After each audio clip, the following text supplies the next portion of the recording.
ठीक है, तो अभी देखते हैं हम लोग 118 से 122 जो बताता है आपका साधारण प्रक्रिया के में। तो 121 को देखते हैं, अनुच्छेद।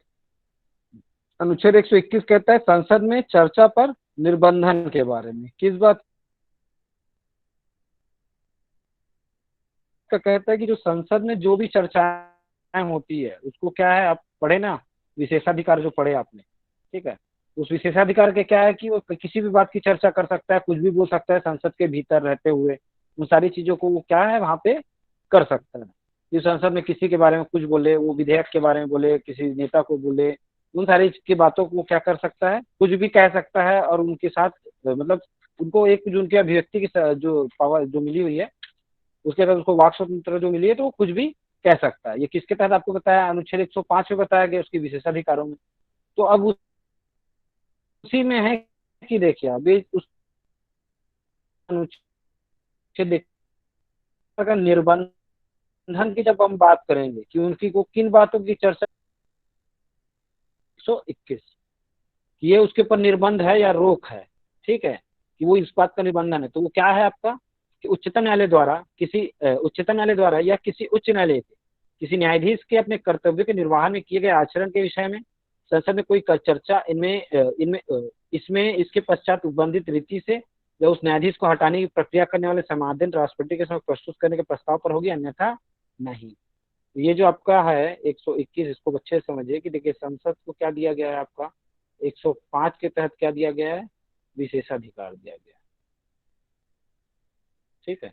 उसमें क्या है, उनको कई प्रकार की विशेषाधिकार है, जैसे वाक एवं अभिव्यक्ति की स्वतंत्रता है, गिरफ्तारी से उन्मुक्ति है, ठीक है, फिर प्रकाशन का अधिकार है। तो इन सारे जो इनको अधिकार दिए गए है ना। अब क्या है कि ये 121 में क्या है कि संसद 121 के तहत उसके ऊपर कुछ प्रकार के निर्बंधन रखते हैं।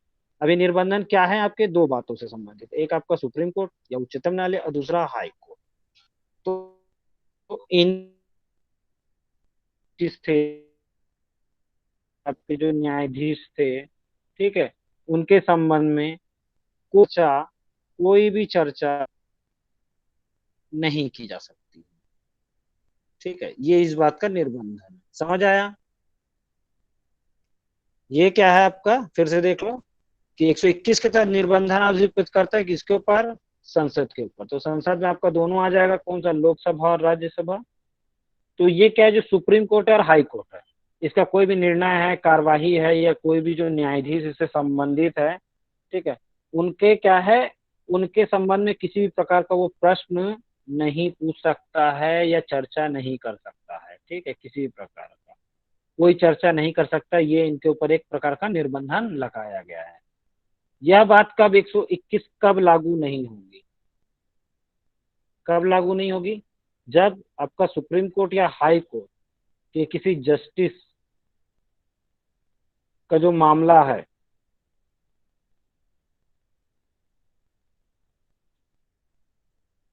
ठीक है, ये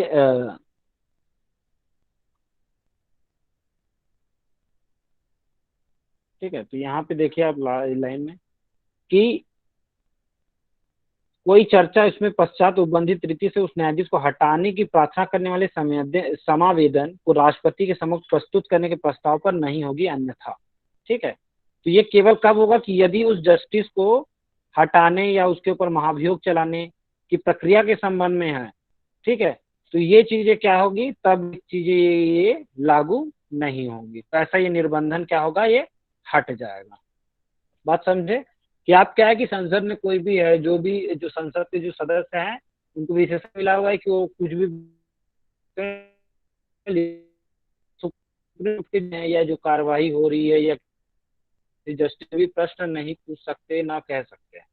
ये क्यों किया गया है ऐसा, जिससे क्या है कि हमारा जो सुप्रीम कोर्ट है या आपका जो उच्चतम न्यायालय और जो आपका हाई कोर्ट है, वो क्या अपना निष्पक्ष कार्रवाई कर सके और स्वतंत्र रहे। यदि अगर संसद ऐसे ही किसी बारे में प्रश्न पूछने लगे और इस चीजों को करने लगे, तो क्या होगा कि न्यायपालिका की स्वतंत्रता को नहीं रह पाएगी जो बची हुई है, ठीक है। और इससे क्या है कि जो हमारे जो न्याय है वो सही मायने में न्याय वो लोक कल्याण के हिसाब से नहीं हो पाएगा। इसलिए इस निर्बंधन को लगाया गया है, ठीक है। अब लेकिन अगर मान लो ऐसा कोई अगर किया भी जाता है तो वो सारी चीजें क्या है, सदन में ही निपटा दिया जाएगा।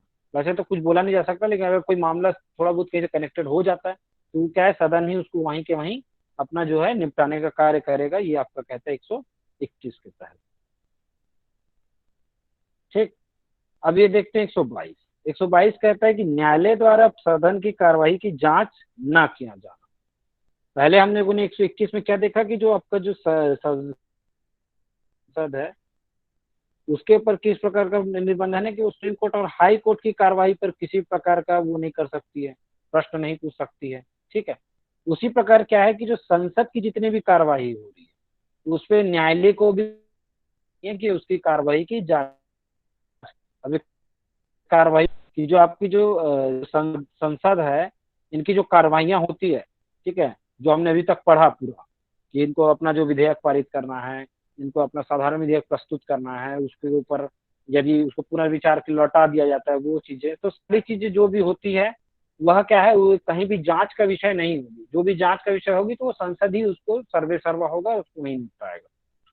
तो 120 कहता है कि न्यायालय द्वारा संसद की कार्रवाई की जांच न किए जाने के बारे में बताता है कि न्यायालय संसद की किसी भी प्रकार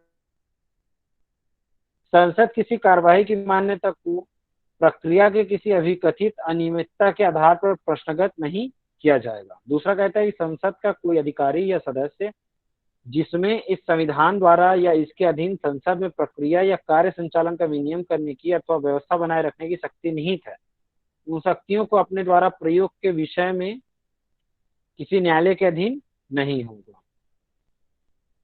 तो अब इसको देखते हैं कि देखिए, संसद की जो कार्रवाई होती है, ठीक है, जो संसद की जो भी कार्रवाई होगी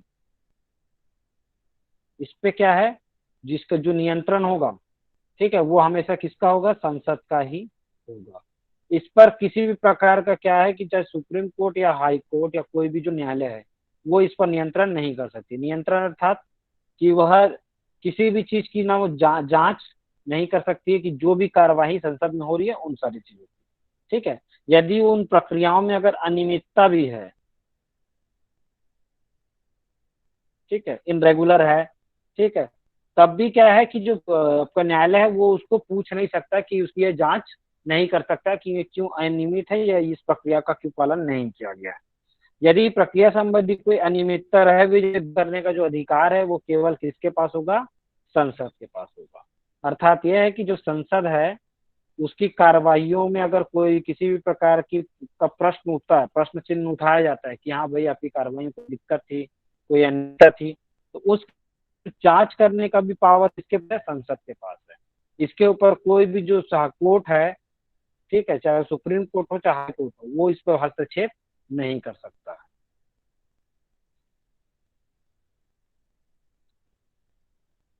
ठीक है। तो न्यायालय के सत्ता है वो के से सकते हैं ना ही समाप्त किया जा सकता है। अर्थात क्या है कि मान लीजिए संसद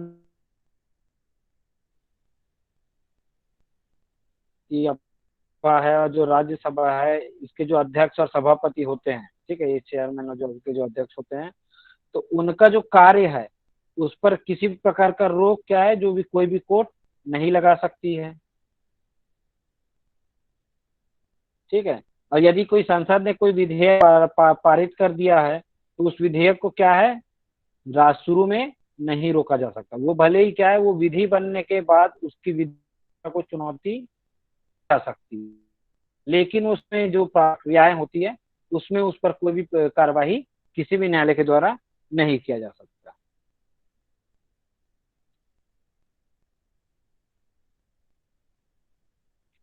ठीक है। तो इसका मतलब क्या है, पूरा की जो संसद है वो क्या होता है आपका, स्वयं में स्वामी होता है और निष्पक्ष होता है अपने समस्त मामलों के लिए।